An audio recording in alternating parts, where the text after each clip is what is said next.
ఇక విష్ణువు ఆనందస్వరూపుడై అక్కడ ఆనందం అనేటటువంటి విమానస్థానంలో ఉండి కొండలో ఉంటాడు గనక ఆ కొండని ఆనంద పర్వతం అన్నారు.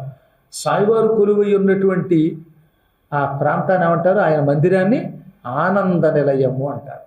అక్కడ విమాన వెంకటేశ్వరుడు ఉన్నాడు కదా, ఆ విమానం మీద మన కోసం గుర్తు పెట్టారు వెండితో.